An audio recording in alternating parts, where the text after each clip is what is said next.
Bismillahirrahmanirrahim. Assalamualaikum warahmatullahi wabarakatuh. Innal hamdalillah nahmaduhu wa nasta'inuhu wa nastaghfiruh wa na'udzu billahi min shururi anfusina wa min sayyiati a'malina. May yahdihillahu fala mudilla lahu wa may yudlilhu fala hadiya lahu. Asyhadu an la ilaha illallah wahdahu la syarika lahu wa asyhadu anna Muhammadan abduhu wa rasuluhu la nabiyya wal rasula ba'da. يقول ربنا تبارك وتعالى يا أيها الذين آمنوا اتقوا الله حق تقاته ولا تموتن إلا وأنتم مسلمون أما بعد إخواني في الدين أعزني الله وإياكم.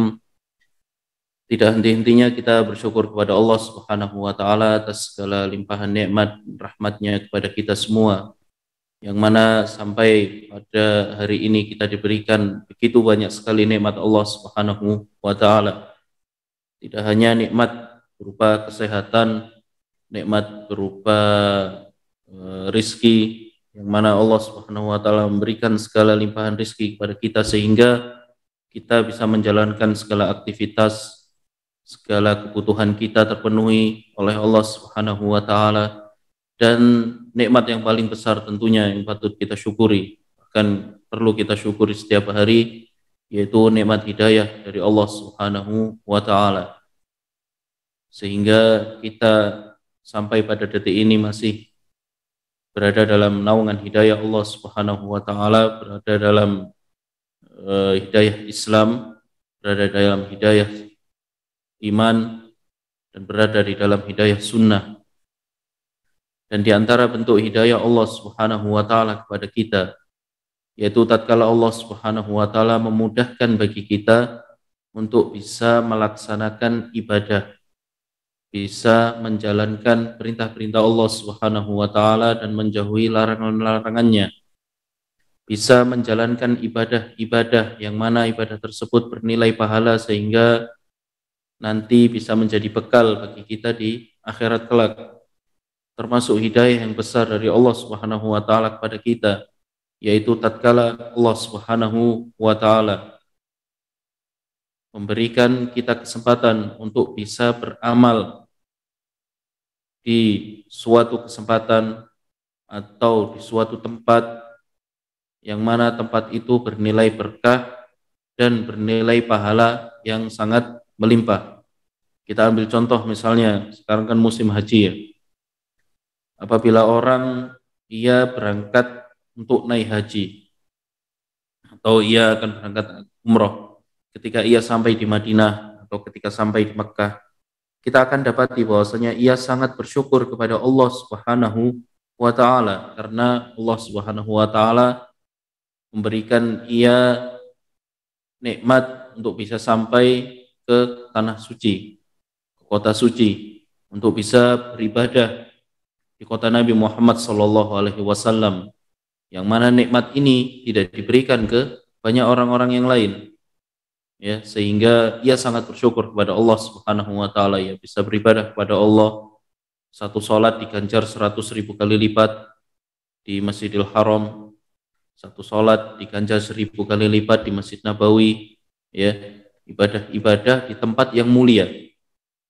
Hal yang sama patut kita syukuri tatkala Allah Subhanahu wa taala memberikan kita kesempatan dan kesehatan untuk beribadah di waktu yang mulia.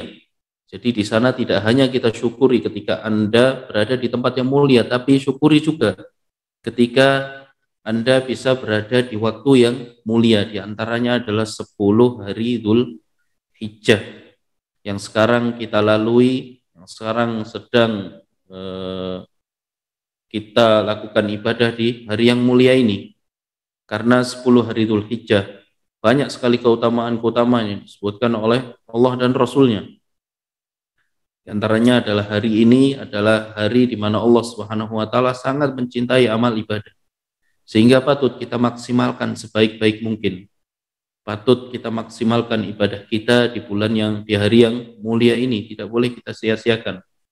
Sebagaimana tatkala kita saat menghadapi bulan Ramadan, kita maksimalkan ibadah kita maksimalkan sholat kita kita maksimalkan membaca Al-Quran, maka hal yang sama ketika kita melalui 10 hari di bulan Dzulhijjah ini. Para salaf dahulu mereka sangat rindu terhadap hari-hari di bulan Ramadan. Begitu juga dengan 10 hari di bulan Dzulhijjah. Maka seharusnya kita bersyukur kepada Allah Subhanahu wa taala. Yang mana di bulan Dzulhijjah ini amalan, ya, pahala dan ganjaran dari suatu amalan akan dilipat gandakan oleh Allah Subhanahu wa taala dan merupakan hari yang mulia. Sehingga apabila misal kita di hari-hari biasa kita biasa melakukan sedekah atau melakukan kebaikan kepada orang, berbagi atau melakukan ibadah-ibadah yang lain, maka di hari-hari yang mulia ini makin kita maksimalkan, makin kita lipatkan amal ibadah kita, karena hari ini bukanlah hari yang biasa. Berapa banyak dari saudara kita di luar sana yang mana mereka tidak mendapatkan kesempatan dari Allah Subhanahu wa taala, entah karena sakit, ya, entah karena ia tidak bisa melakukan ibadah di hari yang mulia ini, ya bisa jadi karena ia disibukkan dengan pekerjaan yang sangat banyak sekali, misalnya ia dibebani dengan pekerjaan yang berat, waktunya tersita dengan hal-hal yang sia-sia. Maka sungguh patut kita syukuri tatkala Allah Subhanahu wa taala menjadikan Anda bisa mendapatkan hidayah untuk bisa beramal di hari-hari yang mulia ini. Patut kita syukuri. Di sana masih banyak orang yang sakit berharap agar bisa sembuh, hingga akhirnya bisa sholat, hingga akhirnya bisa melaksanakan amal ibadah yang lain, melaksanakan puasa dan hal-hal yang lain. Maka patut kita syukuri tatkala Allah Subhanahu wa taala memberikan kita kemampuan, memberikan kita kemauan, dan memberikan kita hidayah untuk bisa beramal soleh di hari-hari yang mulia. Dan di antara amal yang soleh yang mana dilakukan oleh seorang hamba bahkan setiap hari, ya, di antara amalan yang fadilahnya sangat besar, keutamaannya sangat besar, yaitu menuntut ilmu, mengaji, mendengarkan kajian, mendengarkan ceramah-ceramah agama yang disampaikan di dalamnya firman Allah Subhanahu wa taala dan hadis Nabi Muhammad sallallahu alaihi wasallam. Karena fadilah dari thalabul ilm, menuntut ilmu itu sangat besar. Bahkan dinyatakan oleh para ulama bahwasanya keutamaan menuntut ilmu itu adalah afdhalun nawafil, amalan sunnah yang paling utama, ya, karena pahala dan ganjarannya dari menuntut ilmu itu ganjarannya sangat besar. Dikatakan oleh Al-Imam Laits bin Sa'ad, seorang ulama salaf, beliau tatkala berwasiat kepada muridnya Yahya bin Yahya, beliau menyatakan bahwasanya seandainya engkau belajar satu bab, ya, satu bab atau satu permasalahan dalam ilmu, ganjarannya diletakkan dalam satu timbangan. Lalu di sisi timbangan lain adalah seluruh amalan kebaikanmu. Ya, seluruh amalan perbuatan kita ditimbang dengan nilai dari satu bab ilmu, maka kata beliau akan lebih berat, ya, ganjarannya tatkala engkau mempelajari satu bab ilmu. Dan inilah mengapa para ulama dahulu mereka menyatakan bahwasanya mempelajari satu hadis, murojaah satu permasalahan ilmu atau murojaah kajian yang sudah Anda dengarkan di siang hari, misalnya Anda lakukan murojaah, Anda lakukan untuk menghafalkannya lagi atau mempelajarinya lagi tatkala di malam hari, kata para ulama itu lebih utama dan lebih dicintai daripada semalaman suntuk melakukan sholat malam, misalnya menghidupkan sholat malam semalam suntuk dengan sholat. Maka para ulama lebih suka, lebih utama fadilahnya dengan belajar, yaitu dengan belajar. Maka inilah keutamaan dari menuntut ilmu. Dan tentu menuntut ilmu tidak akan berbuah hasilnya kecuali kita pun beramal, ya, dan juga menyampaikan kepada manusia, maka pahalanya pun akan bernilai jariah. Para pemirsa dan pendengar Al-Furqan TV yang semoga selalu dirahmati oleh Allah Subhanahu wa taala, pada kesempatan kali ini kita akan membahas terkait dengan bagaimana sikap kita apabila menghadapi kesalahan seorang ulama. apabila kita mendapati kesalahan seorang ustadz, ya, karena namanya ustadz atau namanya ulama itu kan juga manusia, dan pasti namanya manusia adalah letaknya salah. Tidak ada yang maksum atau yang tidak pernah salah kecuali siapa? Kecuali Rasulullah Shallallahu Alaihi Wasallam. Nah, namanya seorang ulama adalah manusia sehingga pasti ada kesalahan. Sehingga tatkala kita sebagai santri, kita sebagai penuntut ilmu, kita sebagai orang awam, tatkala mendapati kesalahan para ulama, apa yang kita lakukan? Apakah langsung kita cela, langsung kita hukumi dia sebagai bid'ah, atau langsung kita tinggalkan dia, ya? Ataukah sebaliknya, bahwasanya dia langsung dijunjung setinggi-tingginya, kesalahannya seperti apapun tidak kita lihat. Nah, maka hal ini adalah pembahasan di pertemuan kita kali ini, sebagaimana pembahasan lanjutan di kitab yang sekarang kita kaji, yaitu Rifqan Ahlas Sunnati wa Ahli Sunnah oleh Syekhuna Abdul Muhsin Al-Abbad Al-Badr Hafidhahullah. Beliau berkata, mauqifu ahli sunnati minal alim idza akhta'a annahu yu'dharu wa fala yubadda'u wa la yuhjar. Sikap ahlu sunnati wal jamaah terhadap seorang ulama apabila ia melakukan kesalahan.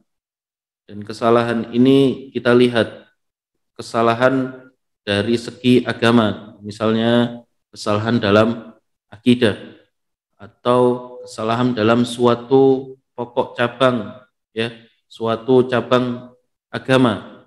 Maka bagaimana sikap kita terhadap ulama tersebut?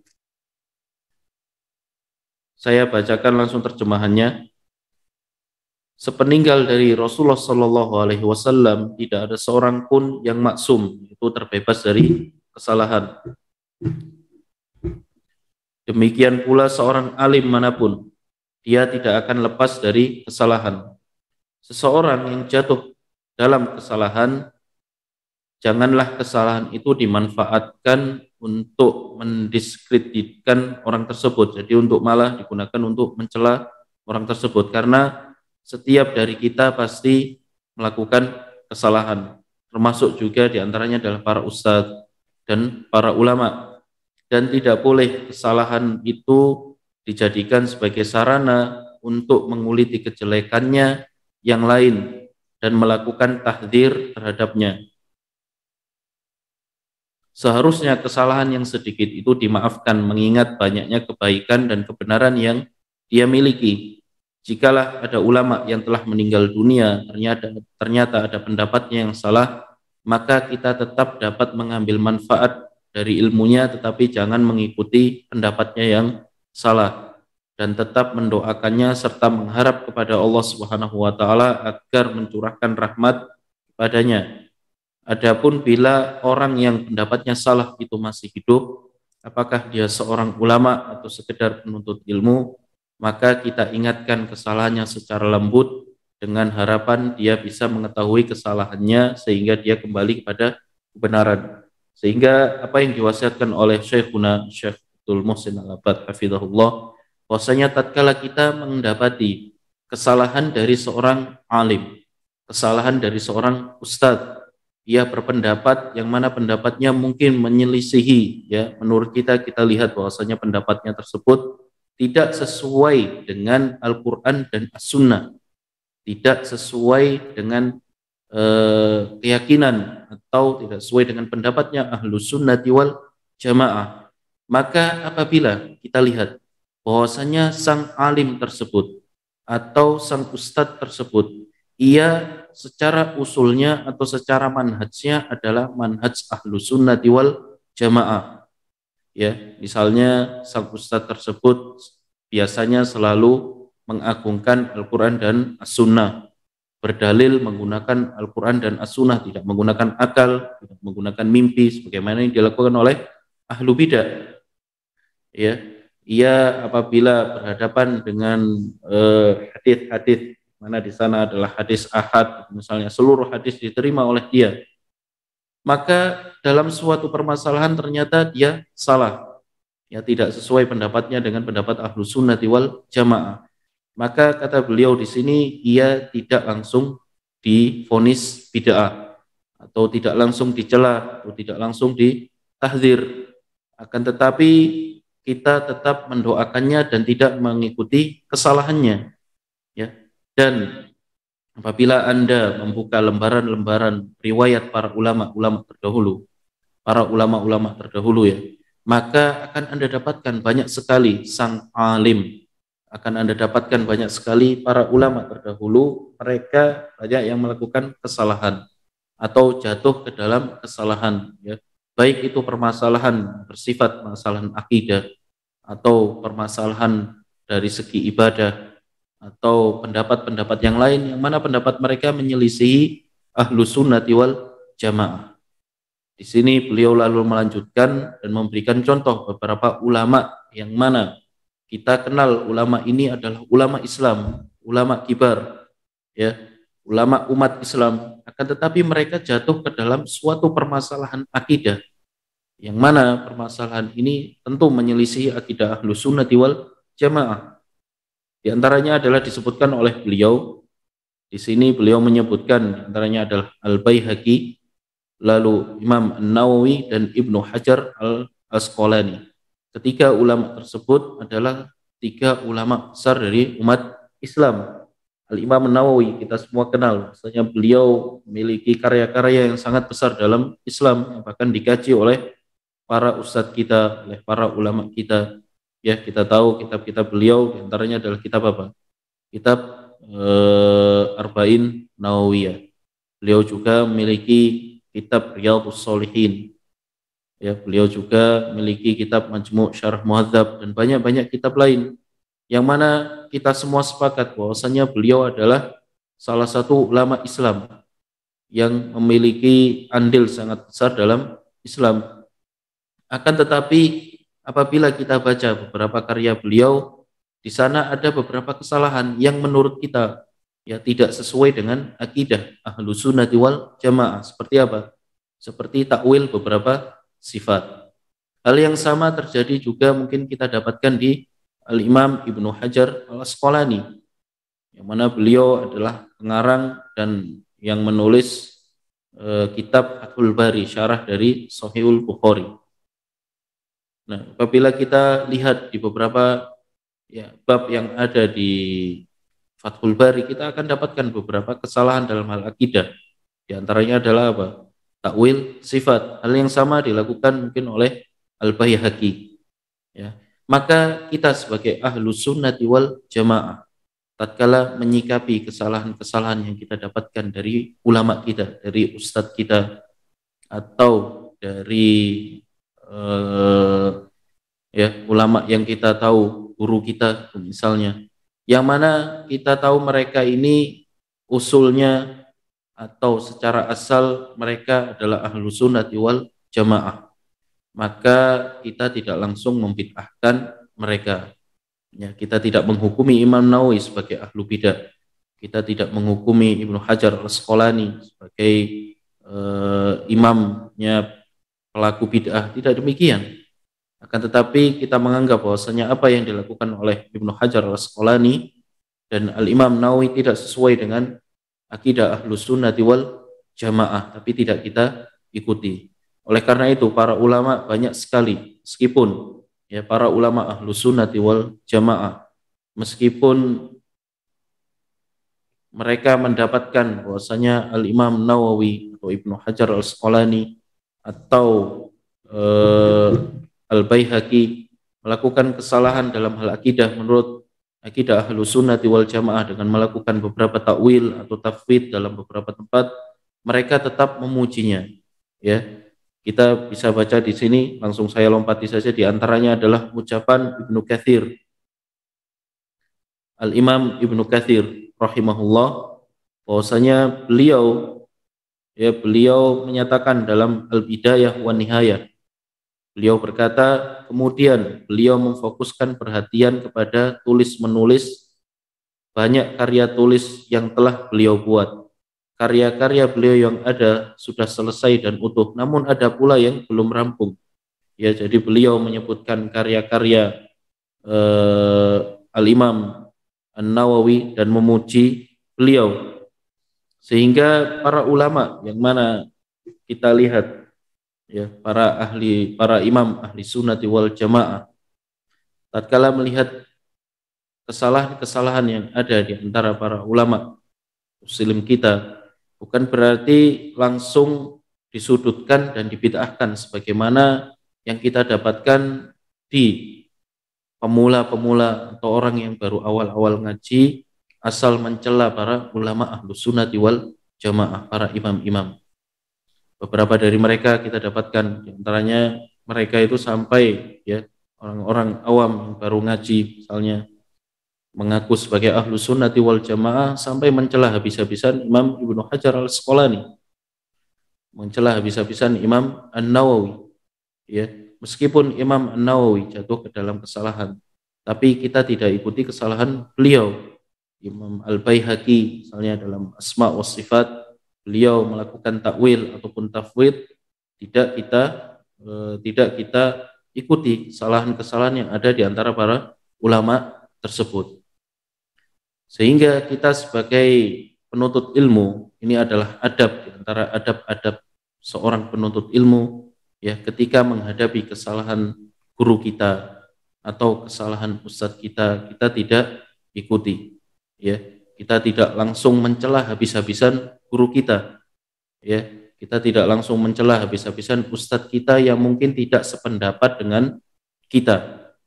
Makanya di sana ada salah satu adab dalam menuntut ilmu, yaitu sabar terhadap guru, ya, sabar terhadap guru ataupun ustadz. Dan ini salah satu adab yang diajarkan kepada kita sebagai santri atau penuntut ilmu. Lihatlah kisah ini sebagaimana yang terdapat di dalam surat Al-Kahfi, tatkala Nabi Musa alaihi salam ingin belajar dari siapa? Dari Nabi, ya, Nabi Khidir, yang mana beliau saat itu menyatakan kepada Nabi Musa, engkau harus sabar.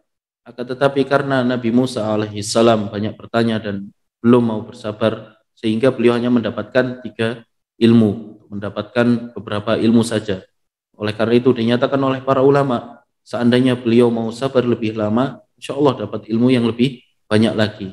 Nah, dari sini apabila Anda, wahai ahlu sunnati wal jamaah, wahai kita, jika belajar dari ustadz kita, mendapati dari ustadz kita sesuatu yang tidak kita sukai, mendapati dari ustadz kita sesuatu yang mungkin membuat kita ingin pergi dari dia misalnya, maka kita harus bersabar, ya, bersabar terhadap guru kita. Misalnya ustadz kita orangnya keras, ya, ustadz kita suka mencela, misalnya salah dikit langsung dicela, maka kita harus sabar terhadap ustadz kita. Ini berlaku terhadap urusan akhlak, ya, akhlak seorang ustadz, ya, yang mana mungkin masih bisa kita terima, maka kita harus sabar. Sayangnya kebanyakan dari orang-orang awam yang baru ngaji terkadang tidak belajar adab terlebih dahulu, ya. Di antara adab dari kita terhadap ustadz adalah agar kita sabar terhadap gangguan-gangguan seorang ustadz tersebut. Karena apabila kita tidak mau sabar, kita tidak akan mendapatkan ilmunya. Oleh karena itu wasiat-wasiat para ulama dahulu, di antaranya adalah wasiat Al-Imam Ibnu Muflih, kita harus menjunjung tinggi adab kita terhadap para ulama, terhadap ustadz kita, menghormati ustadz kita, seakan-akan kita beradab kepada orang tua kita, ya. Seakan-akan kita beradab kepada orang tua kita, tidak boleh berkata yang kasar, kita harus sabar, ya. Kita sebagai anak saja misalnya, ketika kita dipukul oleh orang tua, kita pun sangat sabar, ya, kita tidak melawan. Maka hal yang sama kita lakukan terhadap ustadz kita. Kita tidak menggunjingnya di belakang, kita tidak istilahnya mengatakan hal yang tidak enak di depan ustadz kita. Kita harus menjunjung tinggi ustadz kita. Dari apa yang tidak kita suka dari ustadz kita, maka kita sabar dalam menghadapinya. Bahkan dinyatakan oleh para ulama bahwasannya menjunjung tinggi hak seorang ustadz yang mana kita ambil ilmu dari dia, itu bahkan dikatakan oleh sebagian para ulama bahwasanya haknya melebihi hak orang tua, ya. Jadi lebih kita hormati para ustadz-ustadz kita dan ulama-ulama kita melebihi orang tua kita. Itu sebagian pendapat dari para ulama. Mengapa? Karena mereka para ulama dan mereka para ustadz adalah orang tua kita di akhirat. Maksudnya yang membimbing kita untuk perjalanan ke akhirat, membimbing kita untuk selamat dari neraka Allah Subhanahu wa taala. Mereka yang membimbing kita untuk berbekal yang benar di dunia yang fana ini untuk nanti kehidupan yang kekal di akhirat. Berbeda dengan orang tua kita. Orang tua kita adalah pembimbing kita di dunia, maka para ulama mereka adalah pembimbing kita di akhirat. Sehingga kita harus menghormati para ulama. Kita harus menjunjung tinggi nama para ulama, menjadikan para ulama di atas kepala kita, ya. Tidak kita caci, tidak kita hina, ya, ustadz-ustadz kita yang apabila kita mendapati suatu akhlak yang buruk dari ustadz kita tidak langsung meninggalkannya, tidak langsung mencaci-caci maki mereka, ya. Dan ini adalah adab yang tidak bagus terhadap ustadz-ustadz atau terhadap para ulama kita. Terkadang kita dapati seseorang yang mengaji itu misalnya mendapati sesuatu dari ustadznya yang tidak ia suka, ia langsung meninggalkan ustadz tersebut, sehingga dia pun tidak mendapatkan ilmunya, sehingga ia pun mencari ustadz yang sesuka-suka hatinya. Tidak demikian, ya. Maka ini adalah hak seorang ustadz yang kita hadapi, apalagi hak seorang ulama Islam, apalagi ketika kita mensikapi, ya, seorang ulama semisal Imam Nawawi, Ibnu Hajar Al-Asqalani, dan imam-imam yang lainnya yang mana mereka memiliki andil yang sangat besar terhadap umat, sehingga kita harus menjunjung tinggi hak-hak mereka. Oleh karena itu di beberapa halaman setelahnya Syekhuna Abdul Muhsin Al-Abbad hafizahullah membawakan ucapan dan nukilan dari para ulama. Di antaranya adalah ucapan Sa'id Ibnul Musayyib. Beliau berkata bahwasannya laisa min alimin wala syarifin wala di fadlin illa wa fihi aibun. Bahwasanya setiap dari ulama atau orang yang mulia atau siapapun dia pasti memiliki aib dan kesalahan. Walakin man kana fadluhu aktsara min naqsihi dhahaba naqsuhu li fadlihi. Akan tetapi apabila orang tersebut keutamaannya sangat banyak, keutamaannya sangat besar, ya, maka kekurangannya itu akan hilang, tidak terlihat, karena begitu banyak sekali keutamaan-keutamaan yang mereka memiliki.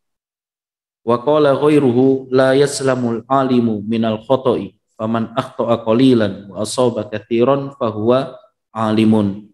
Jadi beliau menyatakan bahwasanya seorang alim atau seorang ulama itu pasti melakukan kesalahan.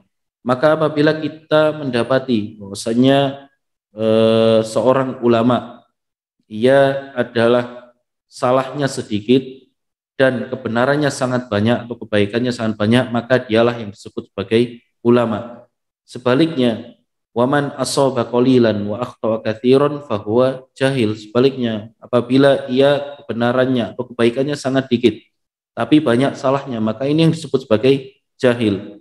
Dari sini bisa kita ambil sebuah faedah bahwasanya kita lihat ulama ahlu sunnati wal jamaah, kita nyatakan sebagai seorang alim ahlu sunnati wal jamaah apabila kita lihat dari usulnya atau dari manhajnya atau dari ucapan-ucapannya selalu mengikuti dalil-dalil Al-Quran dan As-Sunnah, selalu mengikuti akidah-akidah ahlu sunnati wal jamaah, mengikuti petunjuk-petunjuk ahlu sunnati wal jamaah secara umum.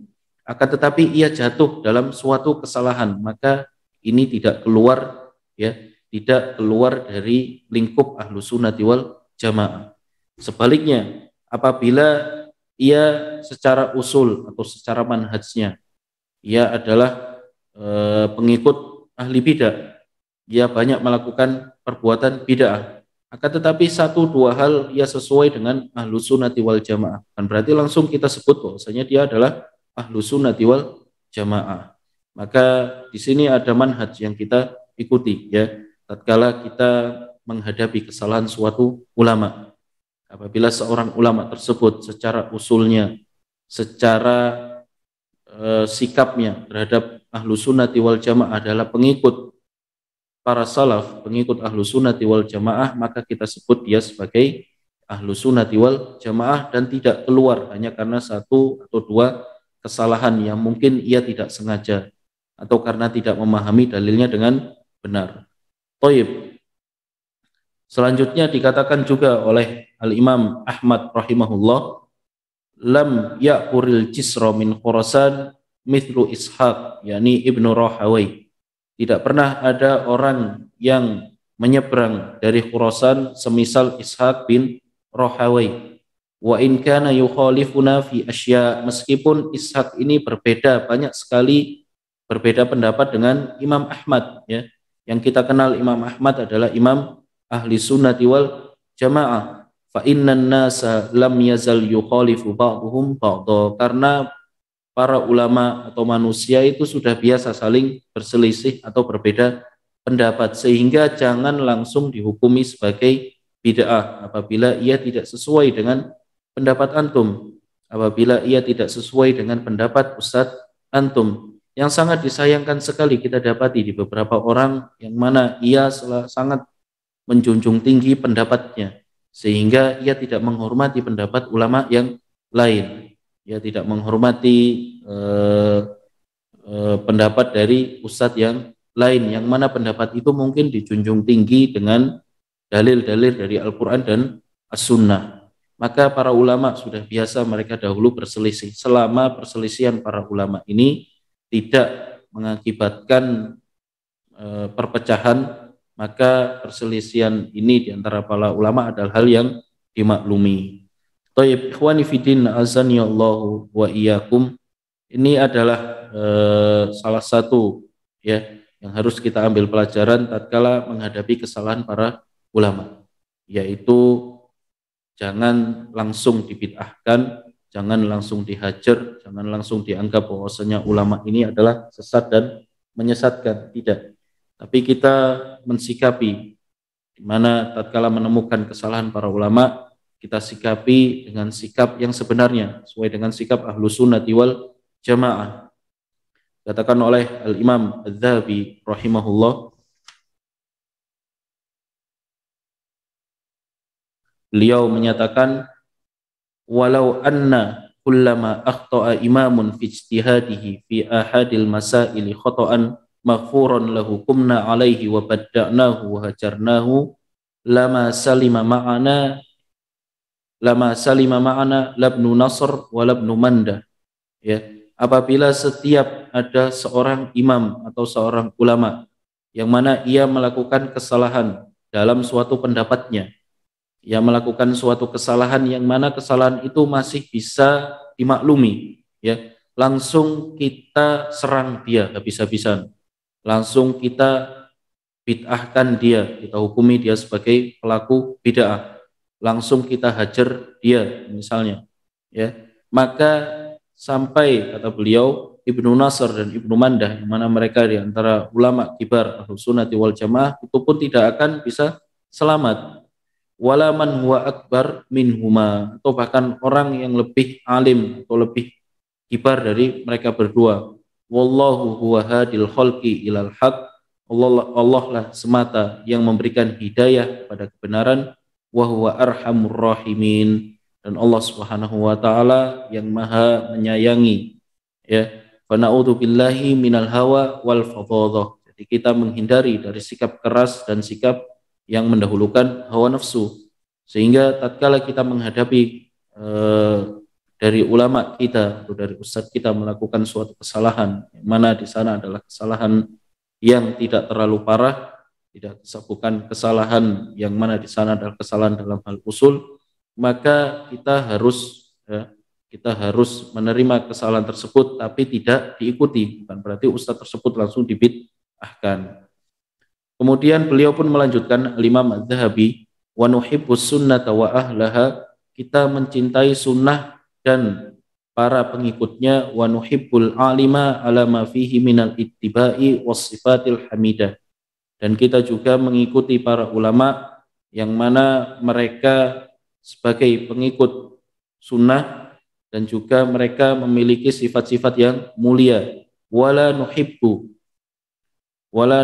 mabtada'a fihi bitakwilin sa'ir, kita tidak suka, ya, kita tidak mengikuti apa yang dilakukan oleh seorang alim tersebut apabila melakukan suatu bid'ah atau suatu amalan hanya karena kesalahan dalam pemahaman.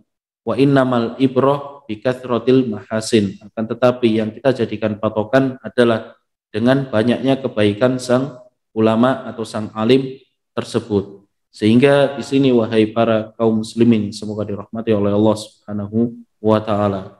Ya, dari semua yang kita bacakan tadi, tidak semua kita bacakan karena di sini cukup panjang, bahwasanya segala hal yang kita pelajari, ya, segala hal yang kita dapatkan dari ulama kita, kalau kita mendapatkan satu ulama ahlu sunnati wal jamaah, bahwasanya secara usul dan manhajnya dia adalah ulama ahlu sunnati wal jamaah, maka ketika kita mendapati satu permasalahan yang mana dia tidak sama dengan pendapat kita atau tidak sama dengan pendapat ustadz kita atau menurut kita bahwasanya pendapatnya tidak sesuai dengan pendapat ahlu sunnati wal jamaah, tidak langsung Anda hukumi sebagai ahlu bidah, tidak langsung Anda hukumi sebagai ia keluar sesat dan menyesatkan dari Islam, tidak demikian.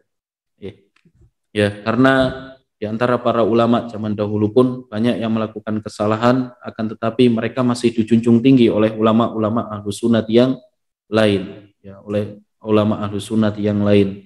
Sehingga kita sebagai penuntut ilmu, kita sebagai seorang santri pemula, kita sebagai orang yang baru awam mengaji, ya, kita harus terus banyak mengaji, terutama ngaji tentang adab di kajian, adab terhadap ustadz, dan terutama lagi adalah adab terhadap para ulama. Di penghujung kajian ini akan saya ringkas dan saya bawakan bagaimana kita mensikapi terhadap beberapa kesalahan para ulama yang kita dapatkan atau kesalahan beberapa orang. Kita setidaknya mendapati bahwasanya di sana ada 4 golongan setidaknya. Ketika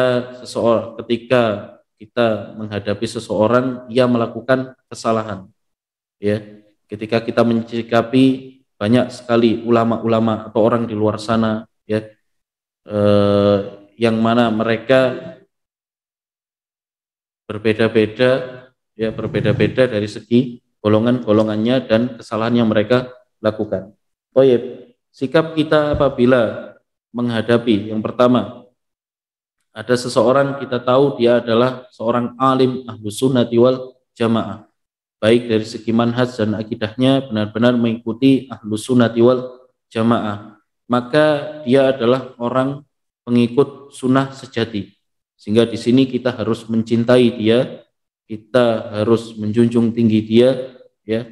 Ketika kita menghadapi seorang ulama yang mana dia adalah pengikut ahlu sunnati wal jamaah secara usul, maka kita ikuti dia, kita jadikan dia sebagai junjungan kita, ya.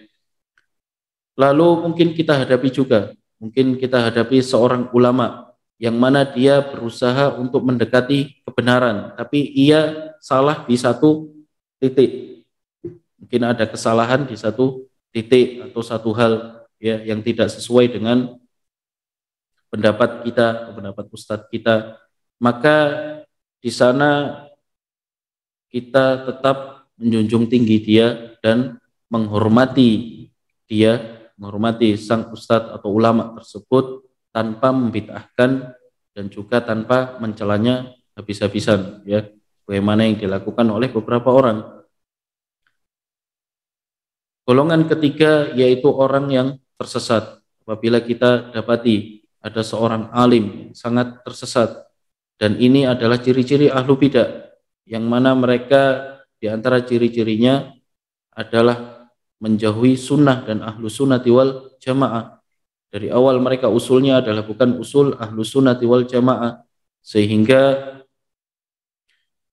apabila kita dapati sang alim seperti ini, kita pun tidak mengikuti ucapannya, ya, tidak mengikuti ucapannya, ya, tidak mengikuti ucapan seorang alim yang mana dia secara usul adalah bukan ahlu bidah. Maka di sini wahai kaum muslimin yang dirahmati oleh Allah Subhanahu wa taala, di sini sedikit apa yang disampaikan oleh beliau Syekh Abdul Muhsin Al-Abbad ini patut kita jadikan patokan dan pedoman, ya, ketika Anda mungkin di kajian atau menghadapi beberapa ikhwan yang mana mereka terlalu mencela para ulama, menganggap dirinya sebagai orang yang paling benar atau suci, bahkan para ulama pun dicela habis-habisan, maka hindari, jangan diikuti hal-hal yang seperti ini. Taib, sampai di sini kajian kita. Mohon maaf apabila sangat singkat, yang mana sekali lagi insya Allah pada pertemuan selanjutnya kita akan habiskan kitab ini, ya, lalu kita pindah ke pembahasan yang lain. Wassallallahu ala Muhammad subhanakallahumma bihamdika asyhadu an la ilaha illa anta astaghfiruka wa atubu ilaik. Wassalamualaikum warahmatullahi wabarakatuh.